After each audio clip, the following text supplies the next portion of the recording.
My brother bailed on his blind date again. Mom's furious call ripped me out of bed, demanding I cover for him. Turns out, the date was with a gorgeous, sweet girl. Way more fun than Liam's Ice Queen fiancée. Even better, her cats seemed to have a thing for my dog. From then on, I was basically forced into a life of living easy, with a cute pet on one arm and a beautiful woman on the other, inheriting a multi-million-dollar empire along the way. As for Liam and his ex-fiancée, let them regret it. Ethan Clark, your brother ditched again. Get your butt up and get to the Grand Regent Hotel now. Mom's roar through the phone nearly shattered my eardrum. I mumbled, sitting up in bed, rubbing the sleep from my eyes. 8 in the morning. For a trust fund kid who'd vowed to live a life of leisure, this was pure torture. Mom again? Seriously, what is up with Liam? How many times has this happened? I grumbled, annoyed. My brother, Liam Clark, was the nominal heir to Clark Industries, a workaholic who hated Mom's endless parade of blind dates. Every time, he'd ditch with some lame excuse about an emergency board meeting, leaving me to clean up his mess. Less talk, more action. This date is important. It's Aunt Carol's daughter. You messed this up, and I'll skin you alive when I get home. Mom didn't even wait for a response. She just hung up. I sighed, resigned, and dragged myself out of bed. Whatever. It was just a formality. I'd show up, pretend to be interested, and then get out. I threw on a random t-shirt and some casual pants, raked my fingers through my messy hair, and shuffled out in my slippers. Passing the living room, my husky Duke was sprawled upside down on the sofa, snoring with drool pooling around him. I nudged him with my foot. Come on, dumb dog. Time to see the world. Duke shot up, wide awake, tongue lolling, and excitedly circled me.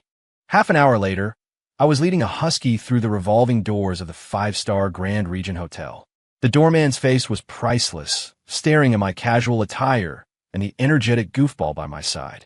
He blocked my way, his voice polite enough. Sir, I apologize, but pets aren't allowed inside the hotel. I pulled out my phone and dialed the hotel manager directly. Hey, Manager Johnson, it's Ethan Clark. Yeah, I'm at your front door, and your guy won't let me in. Manager Johnson's voice instantly turned anxious. Mr. Clark, why didn't you say you were coming? I'll be right down. Less than a minute later, a portly middle-aged man in a suit practically tumbled out of the elevator, rushing towards me, all but bowing and scraping. Mr. Clark, I'm so sorry. My staff are idiots who didn't recognize you. Please don't take it to heart. He shot a fierce glare at the doorman, who instantly blanched, his legs turning to jelly. I wave him off. It's fine. Just take care of my dog. Find him a quiet room, get him a prime rib and some bottled water. Don't let him go hungry. Yes, of course. You can rest assured, Duke will be well taken care of. Manager Johnson respectfully took Duke's leash, personally leading my husky through the VIP entrance. Guests and passers-by watched, curious, whispering about who I was. I ignored them, heading straight for the cafe where the date was scheduled. Pushing open the door, my eyes immediately landed on the girl by the window. She wore a simple white sundress, her long hair cascading over her shoulders, her skin glowing. Sunlight streamed through the window, making her seem to shimmer. She was unbelievably beautiful. Yeah, she was definitely my type. I walked over, pulled out the chair opposite her, and leaned back. Sorry I'm late. She looked up, revealing a sweet, delicate face with wide, deer-like eyes that studied me curiously. You're Liam Clark? Her voice was soft and sweet, like honey. I nodded, tacitly agreeing. Liam's usual stoic expression wouldn't allow for much conversation anyway, so playing him was no stress. She giggled, her eyes crinkling into happy crescents. You look different from your picture. Oh, how so? I raised an eyebrow.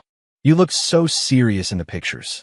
You look kind of laid back, she assessed, tilting her head thoughtfully. Her directness amused me. Interesting. Can't help it. Born with a demanding schedule, you know? Pulled an all-nighter for a board meeting. Exhausting. I casually blamed my diligent older brother without batting an eye. She nodded in understanding, an icy expression on her face, then slid the menu over. What would you like to drink? I glanced at it. Blue Mountain, please. After the waiter took our order, the atmosphere grew a little quiet. I was already thinking about how to wrap up this boring blind date quickly when she suddenly pulled something out of her small handbag. It was a fluffy white Persian cat, lounging lazily on her lap, its sapphire blue eyes watching me warily. Oh, I forgot to introduce myself. I am Chloe Peterson, and this is my cat, Princess, she said, gently stroking the cat's back. I looked at the cat and thought of my dumb dog, Duke, whom Manager Johnson had taken away. The difference between people, even their pets, was crazy. Just then, my phone buzzed in my pocket. I pulled it out. It was a text from an unknown number. I'm the Ice Queen CEO, your fiancé. Cancel this blind date immediately. 5 minutes, or face the consequences. I nearly laughed out loud. Ice Queen CEO? Who still used such melodramatic titles? This had to be Liam's arranged marriage fiancé, the legendary, ambitious Victoria Sterling, who supposedly looked down on him. She probably found out Liam was playing around again and was furiously trying to assert her dominance. Too bad. She had the wrong guy. Threats didn't scare me. I slowly typed out 4 words. Who is this?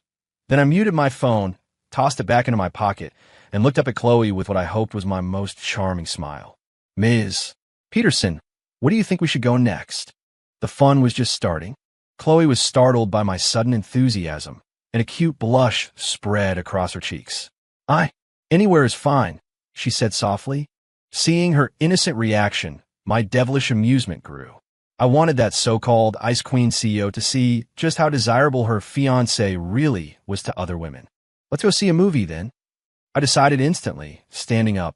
Chloe, clutching her princess, meekly followed me. We walked out of the cafe side by side. The sight of a handsome guy and a beautiful girl together naturally attracted attention. I could feel my phone vibrating wildly in my pocket. Victoria, no doubt, with a string of desperate calls. I ignored it, feeling lighthearted as I led Chloe to the movie theater.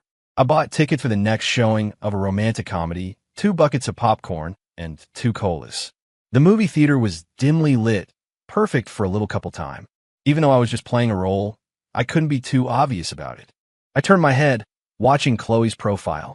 In the flickering light of the screen, her skin looked smooth, not a single pore in sight. Her long lashes fluttered like tiny butterfly wings. She must have felt my gaze because she turned her head, and our eyes met. A spark seemed to jump between us in the air. Her face went crimson, like a perfectly ripe apple. She quickly looked down, pretending to be engrossed in her popcorn. So cute. I couldn't resist. I reached out and gently pinched her cheek. Soft and smooth, it felt amazing. Chloe flinched, her body tensing up. Don't move, I whispered, leaning close to her ear. You've got a piece of popcorn on your lip. My warm breath brushed her earlobe. I watched her ears turn bright red, the flush spreading down her neck. She looked like she was ready to melt. Satisfied, I pulled my hand back, sat upright, and continued watching the movie. Out of the corner of my eye, I saw Chloe secretly raise a hand to touch her burning cheek, her eyes a little hazy. Cute kid, still so innocent. By the end of the movie, Chloe probably hadn't absorbed a single plot point, spending the entire time in a daze of shyness and nerves. When we walked out, dusk was setting in. Let me take you home, I offered. Okay, Chloe murmured, her voice barely a whisper, head bowed. I picked up my car from the hotel, a rather understated Porsche Panamera. It was the cheapest car I owned, usually for just getting around. Chloe's eyes flickered with surprise when she saw the emblem, but she quickly regained her composure. Looks like she'd seen a thing or two. I gallantly opened the door for her, then got into the driver's seat. The car smoothly merged into traffic. Where do you live? I asked. Chloe gave me an address in Westmont Estates, a renowned gated community in the city. Her family clearly had money. Soft music played in the car, setting a comfortable mood. As I drove, I casually asked, what do you usually like to do? I like to paint and take care of animals, Chloe replied softly. Paint? I was intrigued. Could I see some of your work sometime? Oh, sure. We chatted idly, and soon the car pulled up to Chloe's house. It was a beautiful, sprawling villa with a huge garden. I stopped the car, walked around to the passenger side, and opened her door. Chloe got out, cradling her cat, and gave a small curtsy. Thank you for today. I had a really nice time. Me too, I said, looking into her eyes, my voice sincere. Just then, blinding headlights approached rapidly. An intimidating black Bentley screeched to a halt right next to my Panamera. The door opened, and a woman in a sharp black business suit stepped out, radiating an almost suffocating presence. Her makeup was flawless, her face a mask of ice, her piercing eyes sweeping over me coldly before settling on Chloe. "Liam Clark," she said, her voice as cold as her demeanor. "You refused my calls for this woman." Before I could reply, Chloe immediately recoiled, shrinking behind me, her face stark white. A wave of irritation washed over me. She could mess with me, but not with someone I was with. I stepped forward, putting Chloe behind me, and met Victoria's gaze with a challenging smirk. "Ms. Sterling, we're not that close, are we? My personal life isn't really your concern." Victoria's eyes instantly turned cold like an icy blade. "Don't forget, you are my fiancée in name." "In name only," I scoffed. "And that name won't be for much longer." I was deliberately trying to push her buttons. I wanted her to know that my brother wasn't indispensable to her. Victoria's face grew even uglier. Her fist clenched, knuckles white. She'd always been the golden girl, the one who never had to put up with being talked to like that. "Liam Clark, you just wait," she gritted out. "Wait," I said, as if she'd told the funniest joke I'd ever heard. Those words aren't in my vocabulary. With that, I ignored her, turned to Chloe behind me. "Don't be scared. I'm here." Chloe peeked out from behind me, timidly glanced at Victoria, then quickly ducked back. Her startled fawn looked completely satisfied my primal urge to protect her. Victoria watched our sweetheart's display, her chest heaving. She was clearly furious. She stared at me, as if trying to burn holes through me with her gaze. After a long moment, she scoffed dismissively. "Fine. Very well. Liam Clark will see about this." With that, she turned, got into her Bentley, and sped away. The show was finally over. I let out a breath and turned to Chloe, who was still a little shaken, gently patting her shoulder. "It's okay.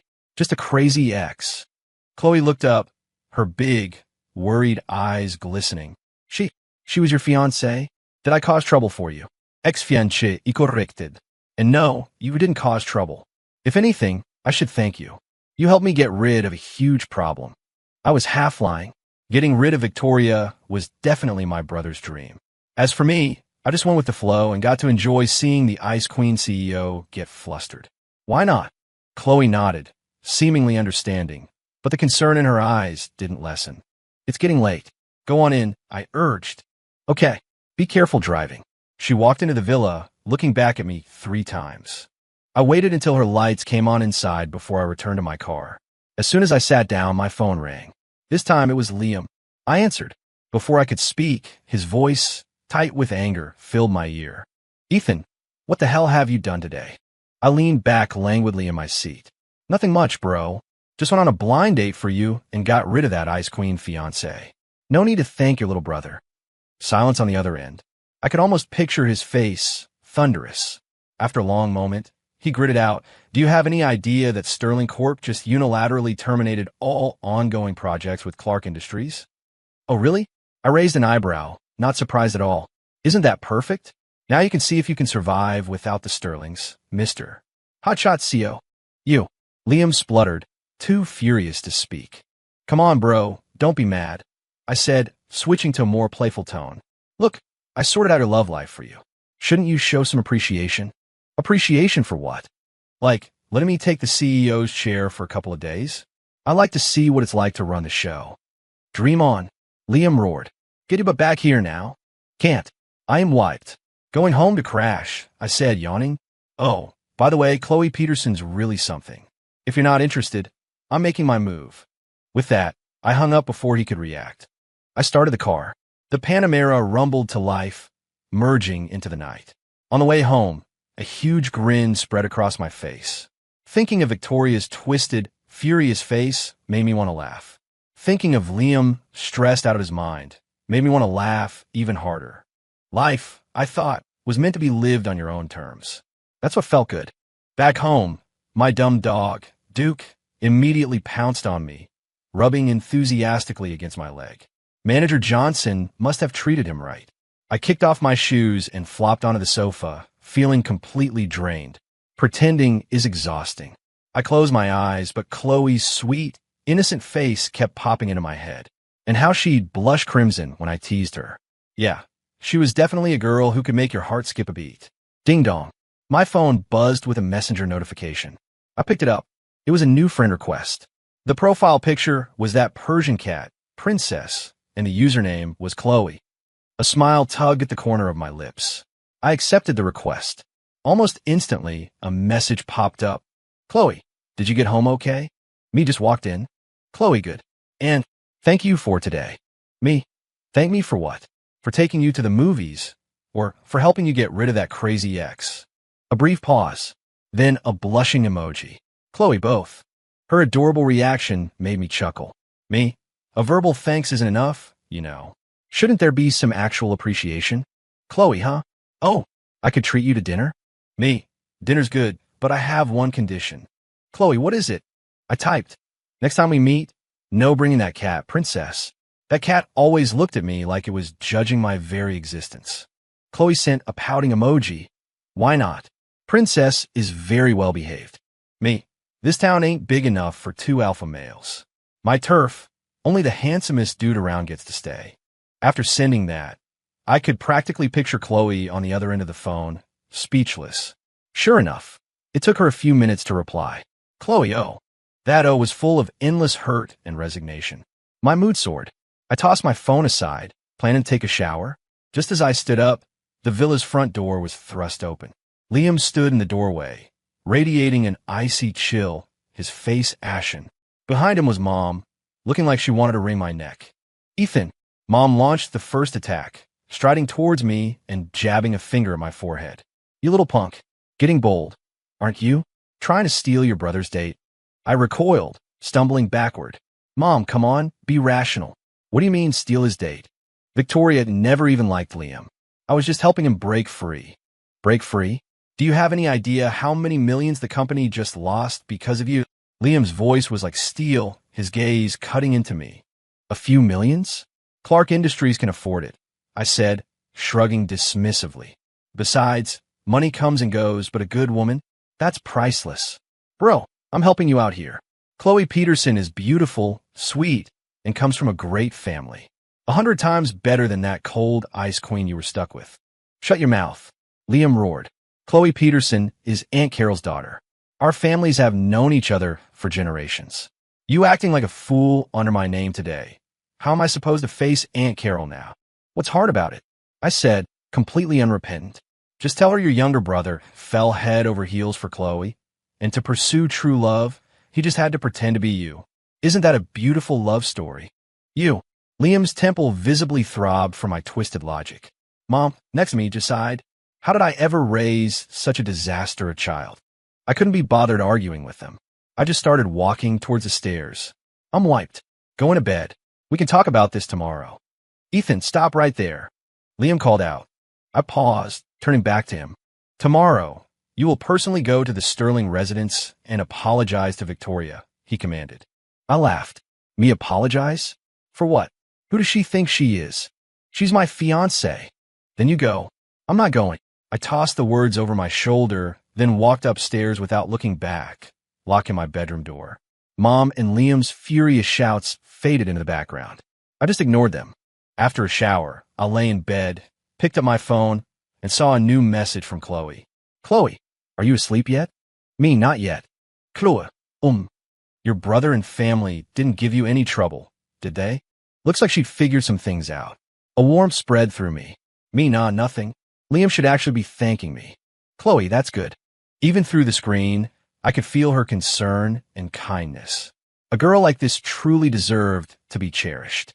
I looked at her profile picture, that arrogant Persian cat, and a thought suddenly sparked. Me, Chloe Peterson, how about we make a bet? Chloe, a bet on what? Me, we'll bet on which happens first. Your princess falling for my duke, or me sweeping you off your feet. A long pause stretched on the other end of the phone. I could practically picture Chloe, flustered and speechless, clutching her phone. After a full 5 minutes, she finally replied with just 2 words. Chloe, you're ridiculous, followed by a huffy emoji. I burst out laughing. This girl was too easy to tease. I decided not to push it, sent a quick goodnight, and put my phone down, ready for sleep. But I tossed and turned, unable to sleep. My mind replayed Chloe's sweet face, then Victoria's icy glare, then Liam's furious scowl. What a day. But most of all, I was exhilarated by the thrill of having the upper hand. Everyone thought I was Liam, but only I knew the truth. Watching them all scramble, playing them like fiddles, it felt better than making $1 billion. I lay there quietly, planning my next moves. Victoria wouldn't take this lying down. Knowing her, after such a public humiliation, she'd definitely find a way to get back at me. And Liam was probably drowning in company crisis. Mom was caught in the middle, torn between us. As for Chloe, I genuinely wanted to pursue her. Thinking about it, the future definitely wouldn't be boring. The next day, I woke up naturally. When I went downstairs, Liam was still there, sitting at the dining table, laptop open, a storm brewing on his face. He just grunted when he saw me, turning his head away. Mom came out of the kitchen, looking thoroughly unimpressed. Finally awake? Thought you'd sleep all day, wouldn't you? I pulled out a chair, sat down, and picked up a piece of toast. Can't help it.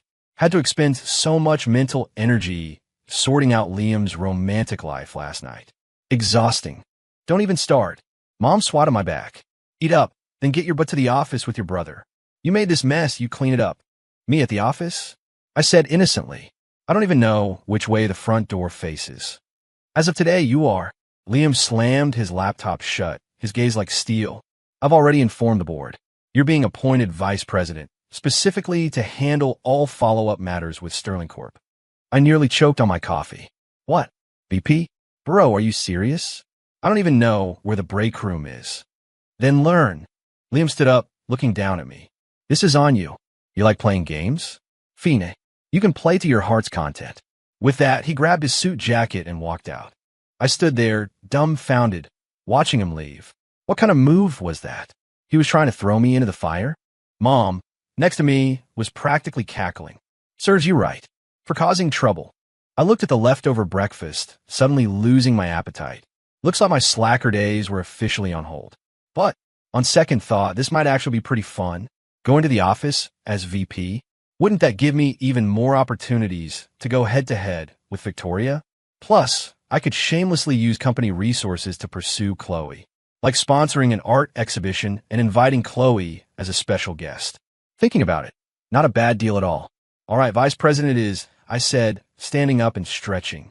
Time to show some people what real genius looks like. An hour later, I was in a sharp, custom-tailored suit, my hair perfectly styled. I looked like $1 million. I drove my flashy red Ferrari straight to Clark Industries headquarters. When I parked in the CEO's reserved spot, employees passing by stared in surprise.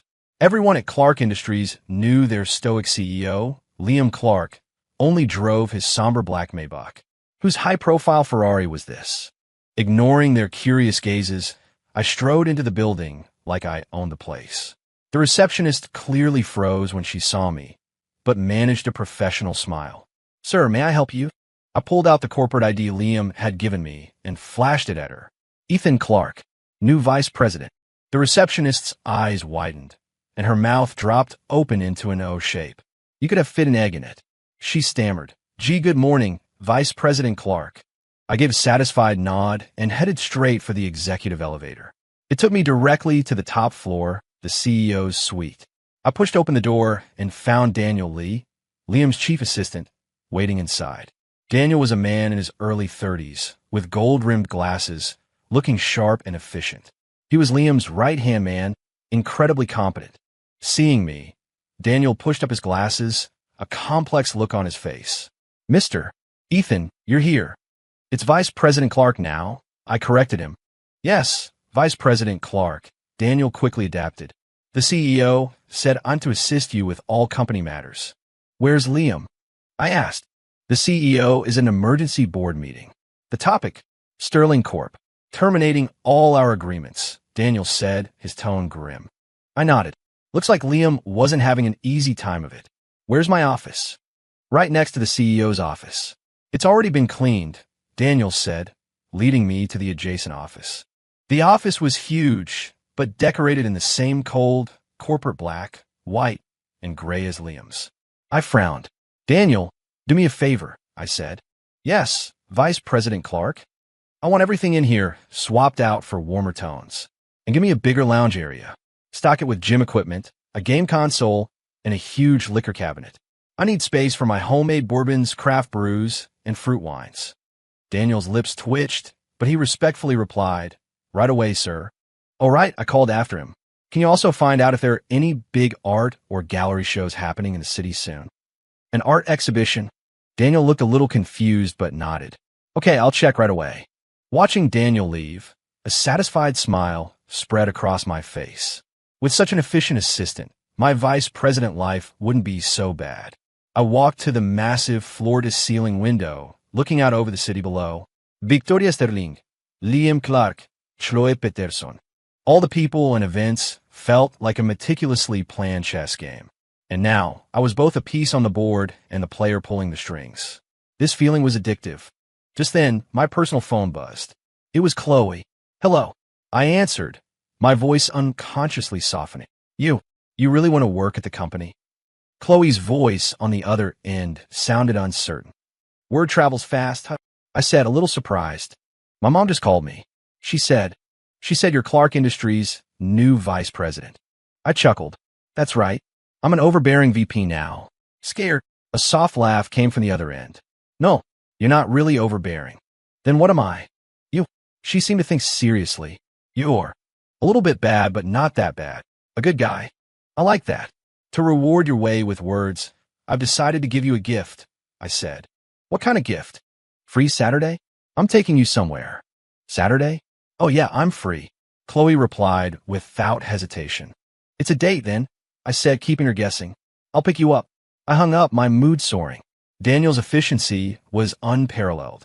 In less than half a day, my office was unrecognizable. The cold black, white, and gray had been replaced by warm beige and natural wood tones. Modern art adorned the walls, and leafy green plants brightened the corners. The latest gaming console and a full set of gym equipment were installed in the lounge, and a massive, temperature-controlled liquor cabinet stood ready for my prize collection.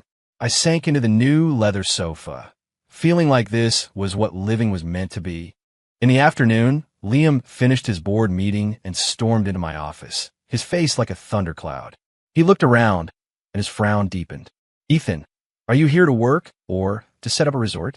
"A little relaxation improves efficiency," I said, popping a grape into my mouth. "Bro, the old guard on the board didn't give you too much grief, did they?" Liam shot me a withering glare and sat down opposite me. "What else?" "They're all blaming me for letting personal issues impact the company, causing massive losses." "What did you tell them?"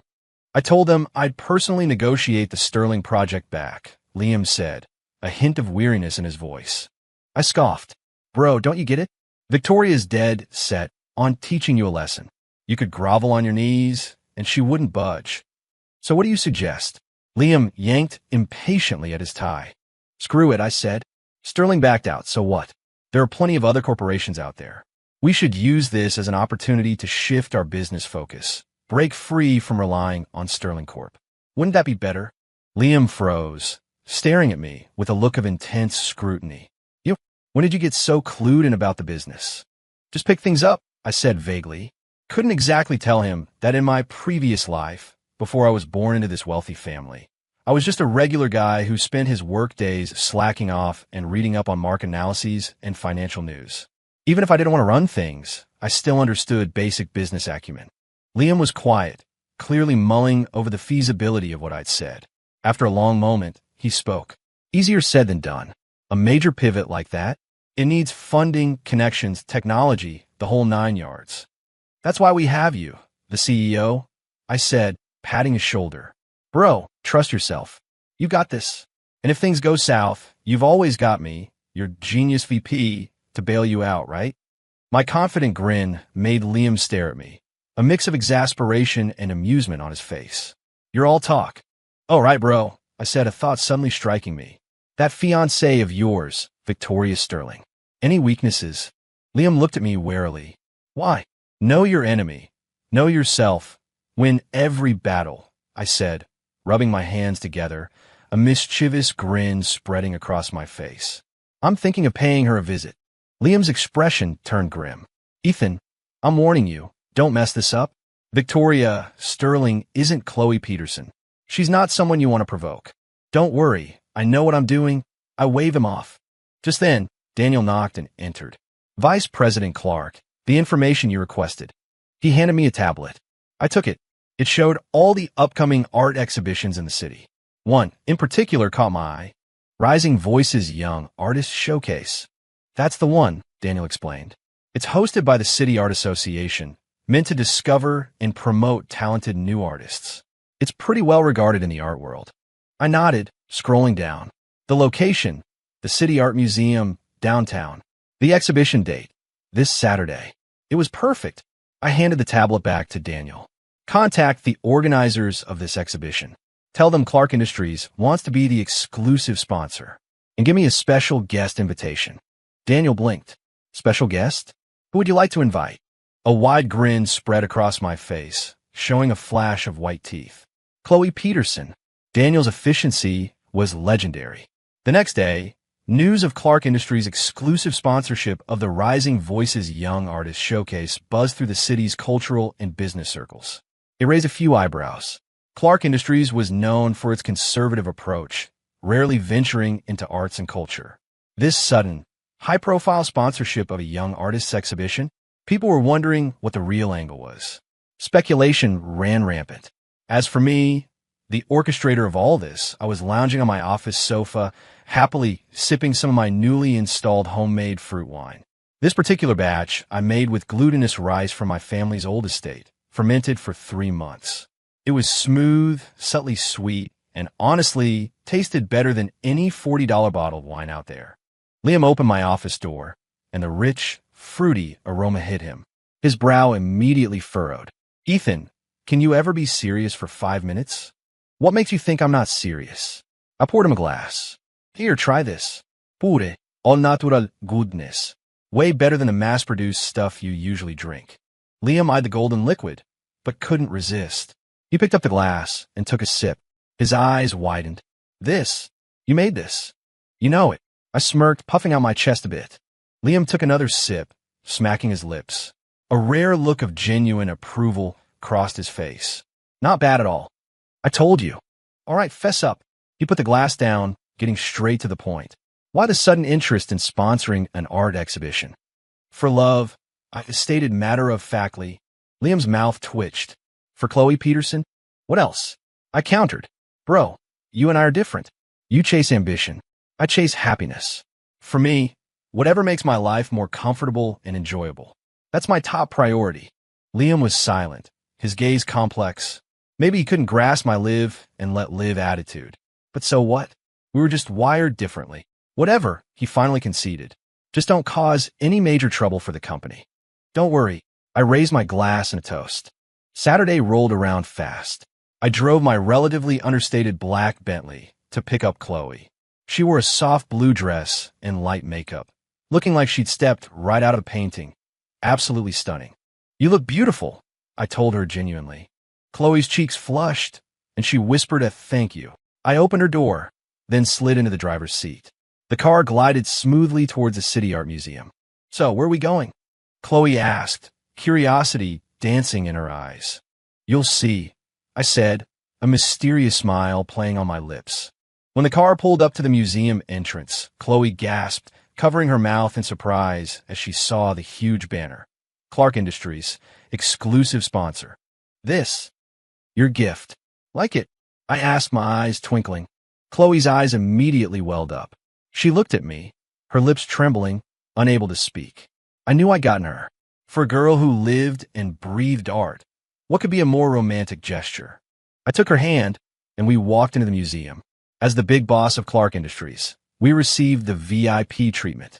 The event organizer, the chairman of the City Art Association, personally greeted us, enthusiastically introducing us to the exhibited works. Chloe observed everything intently.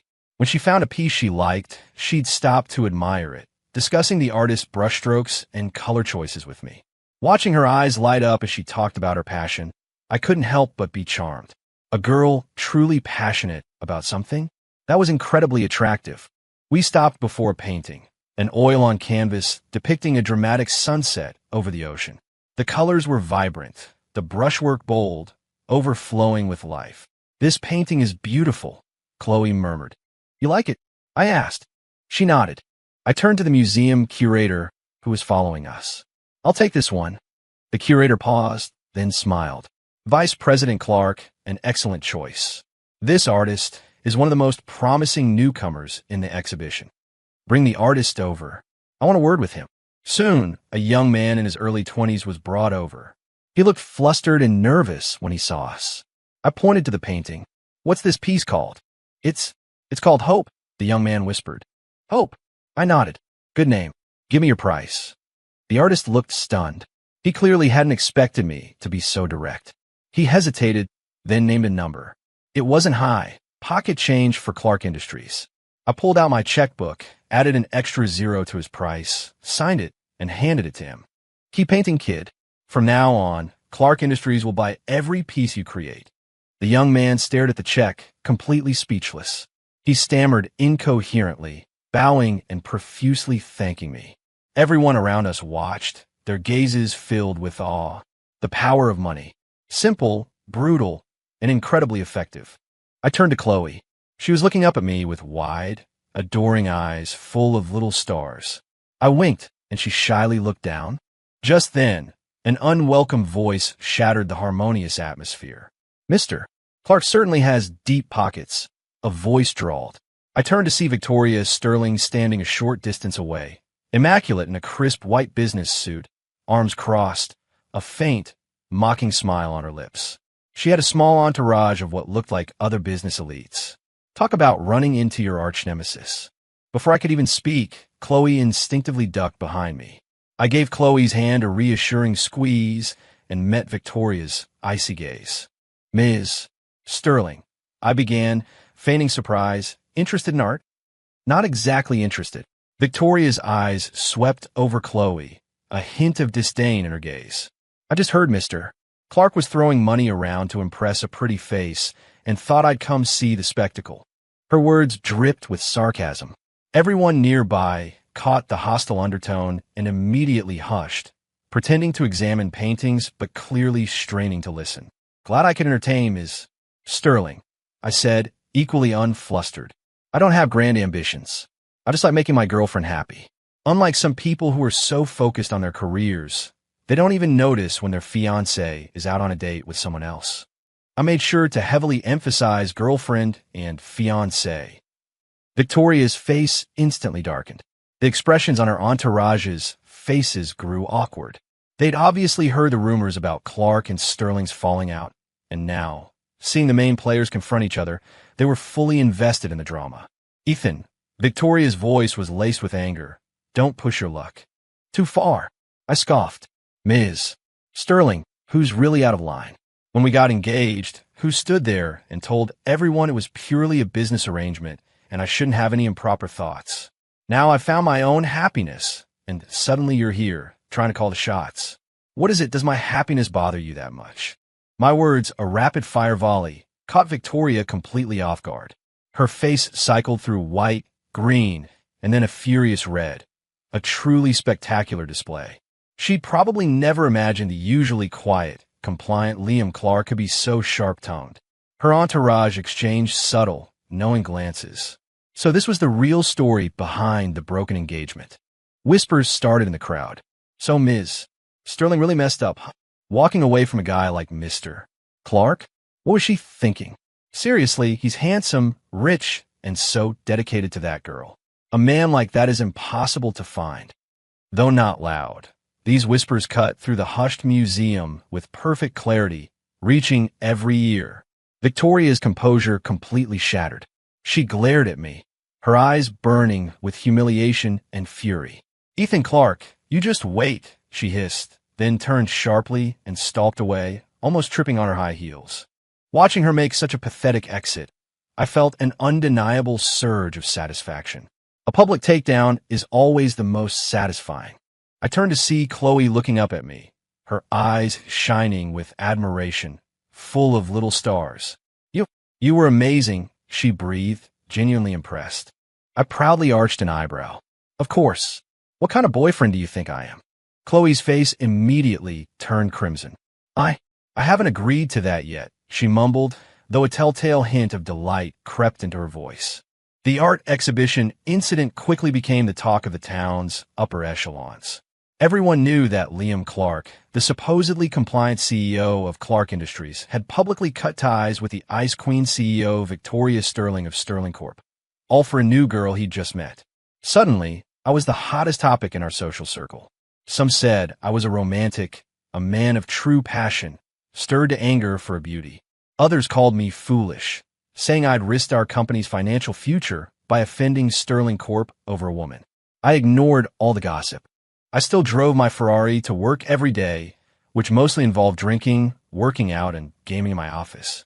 Liam, my workaholic brother, and Daniel, my incredibly efficient assistant, handled all the real company matters. I didn't have to lift a finger. Having someone else carry the burden while I enjoyed life, it was truly the best. And my relationship with Chloe, it had blossomed since the art exhibition. Even though she hadn't officially said yes to being my girlfriend, she'd text me every day, asking if I'd eaten or if work was too much. On weekends, we'd go on dates, movies, shopping, hitting up all the best restaurants in the city. I quickly learned Chloe wasn't just beautiful. She had a truly wonderful personality. She was kind, innocent, and would genuinely get upset over a stray cat for hours. She was thoughtful, remembering all my preferences. Knowing I love Chinese food, she secretly learned to cook, then surprised me with homemade lunchboxes at the office. Knowing I enjoy brewing, she scoured the city to find the best ingredients for my next batch. Being with her, I felt completely at ease. It was a comfortable, easy feeling. This afternoon, I was deep into a game in my office when Daniel knocked and entered. "Vice President Clark, we have a problem." "What's up?" I asked, actually sitting up straight for once. "Sterling Corp. just launched a hostile takeover bid against us." "What?" I frowned. A hostile takeover? Was Victoria out of her mind? Even with our previous collaborations falling apart, Clark Industries' foundation was far more entrenched than she realized. Where did she get the nerve to try something like this? "Is this confirmed?" I asked. "Absolutely," Daniel said, his face grim. "Sterling has teamed up with several foreign investment funds and is aggressively buying up shares on the secondary market. Our stock price is already seeing abnormal fluctuations." I stood up and began pacing my office. Something fell off. Victoria was arrogant, but she wasn't stupid. She wouldn't pull a stunt like this without some serious backing. Unless she had someone powerful behind her. "Where's Liam?" I asked. "The CEO is already leading the defense. He asked me to inform you, so you could brace yourself." "Prepare for what?" "For bankruptcy." I scoffed. My brother still seriously underestimated me. And he underestimated Victoria, too. "Daniel," I said, my gaze sharp, "I need you to immediately find out who Victoria Sterling has been meeting with recently. Especially any foreign investors. Don't miss a single one." "Yes, sir." Daniel left. I picked up my phone and dialed an encrypted number. It rang for a long time before someone finally picked up. A deep, aged, yet authoritative voice answered. "You little rascal. Finally remember to call your old man." "Grandpa, we've had a problem. I need your help," I said, getting straight to the point. On the other end was my grandfather, who'd long since retired from the business world, living a leisurely life abroad. He was the true anchor of the Clark family. After my rapid-fire explanation, there was a moment of silence. "Understand," Grandpa said, his voice even. "A little girl won't bring down an empire. You just focus on what you need to do. If the sky falls, your grandpa will catch it." With Grandpa's words, a wave of calm washed over me. I hung up, immediately changed out of my suit, and prepared to leave. As I walked downstairs, I saw Chloe's car parked at the entrance. She saw me, immediately got out, and ran towards me, her face etched with worry. "Ethan, my dad just told me, Sterling is trying to take over your company." "Yeah." I nodded, not wanting to alarm her. "Small stuff. It'll be handled quickly." "Really?" She still looked unconvinced. "Of course." I squeezed her cheek. "When has your guy ever lied to you?" She blushed, but the worry in her eyes didn't fade. "My dad said he could help." "No need." I cut her off gently. "This is a Clark Sterling thing. I don't want to drag you into it, but trust me." I cupped her face, looking into her eyes earnestly. "Wait for me at home. Once this is sorted, I'm coming for you." Chloe looked at me, then nodded firmly. "I'll wait." After reassuring Chloe, I drove straight to a private club in the suburbs. Victoria Sterling was inside. I didn't tell anyone. I went in alone. A waiter led me to a private room. Two burly, black-suited bodyguards stood by the door, blocking my way. "Sir, there's a private meeting. No visitors." I scoffed, ignored them completely, and pushed the door open. The room was thick with cigar smoke. Victoria Sterling sat at the head of a long table, and beside her sat a blonde, blue-eyed foreigner. Everyone froze, staring at me. Victoria's face turned instantly ugly. "Ethan Clark, we'll let you in. Get out," she snapped, her voice sharp. "Ms. Sterling, such a temper." I pulled out a chair, sat down casually, my gaze settling on the foreigner. "So this is your big financier, huh?" The foreigner watched me with an amused glint in his eye, then spoke in surprisingly fluent English. "You're Ethan Clark? More audacious than I expected." "You flatter me," I said, crossing my legs. "May I ask your business? Coming onto our turf to throw your weight around. Aren't you underestimating us a bit?" "Ah," Jack chuckled. "I'm Jack, from Wall Street. I'm here for one thing, money." "Funny," I said, spreading my hands. "Me too." "Since that's the case," Jack said, "let's be frank. Clark Industries. I want it. Name your price." "My company," I said, each word deliberate, "is not for sale." "Young man, don't be so stubborn." Jack's eyes turned cold. "I have many ways to make Clark Industries bankrupt. Then, you'll have absolutely nothing." "Is that so?" I scoffed. "And I have plenty of ways to make sure you never leave this country. Want to test that theory?" My words were a thinly veiled threat. Jack's confident facade finally cracked. His bodyguards instinctively moved to surround me. The tension in the room was palpable. Just then, the private room door swung open again. A group of men in dark suits, radiating an undeniable aura of authority, filed into the room. Leading them was a grim-faced, middle-aged man. He was my grandfather's most trusted bodyguard, Mr. Thorne. Mr. Thorne stepped behind me, giving a slight, respectful bow. "Young master, your grandfather sent me to escort you." I nodded. Mr. Thorne straightened up, his icy gaze sweeping over Jack and his men. "My young master is leaving. Who dares to stop him?" His voice was quiet, but it carried a chilling, undeniable threat. Jack and his men were clearly stunned by this sudden turn of events. They could tell these men were serious, the kind who'd seen real action. A sheen of cold sweat broke out on Jack's forehead. He hadn't expected a seemingly small Clark Industries to have such formidable backing. "Let's go." I stood up, straightened my collar, and walked directly towards the door, not sparing Victoria a glance. As I passed Victoria, I paused, speaking just loud enough for only her to hear. "Victoria Sterling, you truly disappoint me. To get revenge, you invited wolves to the feast, betraying your family's interests. You don't deserve to be a CEO."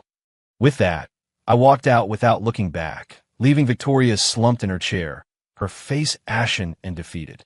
She had lost, utterly and completely. The hostile takeover attempt came and went like a whirlwind. Under Grandpa's swift and decisive actions, Jack, the Wall Street shark, was on a private jet out of the country before dawn. Sterling Corp., reeling from the failed acquisition, saw its stock price plummet, teetering on the brink of bankruptcy. Victoria Sterling, for inviting wolves to the house, was swiftly removed from her CEO position by the board. Rumor had it she locked herself away for 3 days, refusing to see anyone. Clark Industries, however, emerged from the crisis not only unscathed but stronger. Our demonstrated power sent the stock price soaring, doubling our market value. The hashtag ClarkCEO still sleeping even trended on social media for a bit. Company employees noticed their CEO, Liam Clark, was still as elusive as ever. But the supposedly lazy vice president, Ethan Clark, had become the true driving force behind the company. Though he still ate, drank, and gamed whenever he pleased, the company's performance was skyrocketing. Subordinates were fiercely competing for a chance to impress him, all working their tails off. One day, you'd close a major project, the next, someone else would sign an even bigger deal. Clark Industries was buzzing with unprecedented energy and success.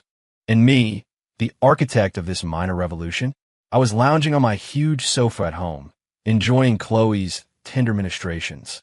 Open wide, Chloe chirped, holding a piece of apple to my lips. I opened my mouth and let her feed me. Sweet enough? She asked, smiling. Not as sweet as you. I mumbled around the apple. She gave me a playful glare, then forked another piece and fed it to Duke, who was sprawled happily across my lap. Duke wagged his tail contentedly. From her perch on the cat tree, Princess watched us languidly, her eyes filled with unmistakable disdain. This, I thought, was what pure contentment felt like.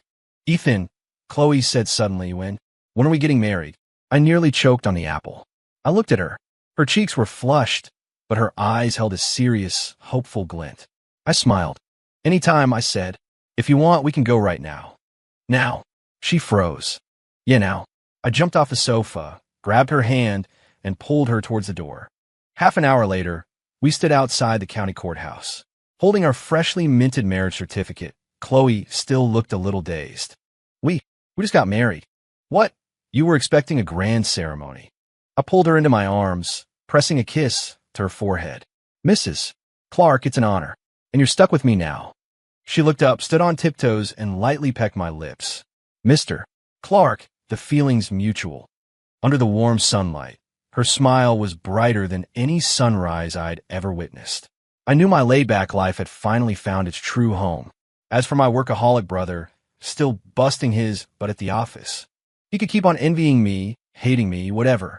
After all, the company was practically mine, my wife definitely was, and even his favorite artisanal bourbon, I probably already drunk half his stash. End.